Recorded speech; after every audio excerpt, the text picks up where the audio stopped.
For basically all of human history, we've been passengers in our own evolution, right? Just shaped by these slow, kind of random forces of nature. But what if we could grab the wheel? Today, we're going to dive into a pretty radical idea: the deliberate technological evolution of us. Welcome to the wild world of transhumanism. So let's just start with a big, kind of mind-bending question. What if the things that limit us as humans, getting old, getting sick, even the limits of our own intelligence, what if those weren't inevitable? What if they were just technical problems that are waiting for a solution? Now, this isn't some plot from a sci-fi movie. It's the actual core belief of a really powerful and, pretty controversial movement. Okay, so let's get right into it. First up, we're going to unpack this truly audacious idea that being human isn't some finished product, but maybe, just maybe, it's only a starting point. At its heart, transhumanism is a philosophy built on a really simple, but honestly profound idea that we can, and probably should, use technology to overcome our biological limitations. We're talking about a future where we are healthier, way smarter, and live much longer, fuller lives, all by our own design. And listen, this isn't just about small upgrades here and there. The ultimate goal here is a total paradigm shift in how we exist. We'd go from being these passive subjects of a slow, random, and, let's be honest, often cruel evolutionary process to becoming the architects of our own future. I mean, imagine choosing our own physical and mental traits, deliberately designing the next chapter of what it means to be human. Now, before you write this all off as just science fiction, just take a look around. We are already dipping our toes in these waters. We use drugs like Ritalin and Adderall to sharpen our focus. We use cosmetic surgery to change how we look. And there are even implants out there that can give people new senses. The journey, believe it or not, has already begun. So, how do we get from here to there? What's actually in this so-called transhumanist toolkit? Let's take a look at the groundbreaking technologies that could turn these massive ideas into our reality. So the whole transhumanist vision is really built on the convergence of four super powerful fields, known by the acronym NBIC. We've got nanotechnology, giving us the power to build machines at the atomic level; biotechnology, which lets us literally rewrite our own genetic code; information technology, creating a seamless link between our minds and machines; and finally, cognitive science, which is all about unlocking the secrets of the brain itself. And this isn't just some far-off theory. This stuff is real. Way back in 2002, a scientist named Kevin Warwick actually did this. He implanted a device in his arm that connected his nervous system directly to the internet. And the result? He could control a robotic hand on another continent just by thinking about it. That is a stunning, real-world demonstration of the power of the human-machine interface. But this desire to be more than human, it's not really a new thing. While the technology is absolutely cutting edge, the dream itself, well, it's pretty much as old as humanity. Let's take a quick look back at the history of this whole idea.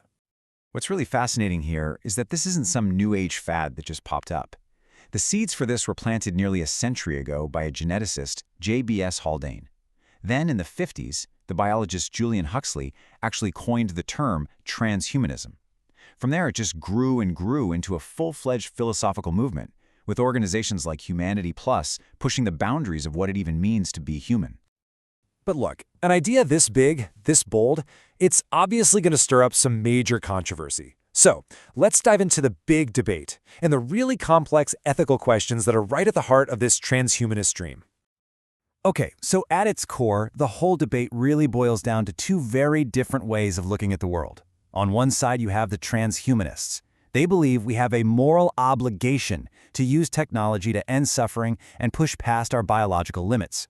But on the other side, you've got the bioconservatives, and they argue that we're basically playing God, and that by messing with our fundamental nature, we risk losing the very thing that makes us human in the first place.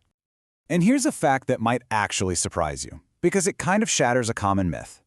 Not all transhumanists want to live forever. In fact, a survey found that nearly a quarter of them have zero desire for immortality. They're worried about things like overpopulation or, just getting bored. And it's definitely not a monolithic movement either. Transhumanism is more like a spectrum of different ideas. You have libertarian transhumanists, for example, who are all about the individual's right to enhance themselves however they want. And then you have democratic transhumanists, who are way more concerned about making sure everyone has equal access to these potentially life-changing technologies. And that right there brings us to one of the biggest ethical minefields of all: inequality. I mean, if these incredibly powerful technologies are only available to the wealthy, we could easily end up in a pretty dystopian future, something straight out of the movie Gattaca, right? We'd have a brand new kind of class divide, one literally written into our DNA.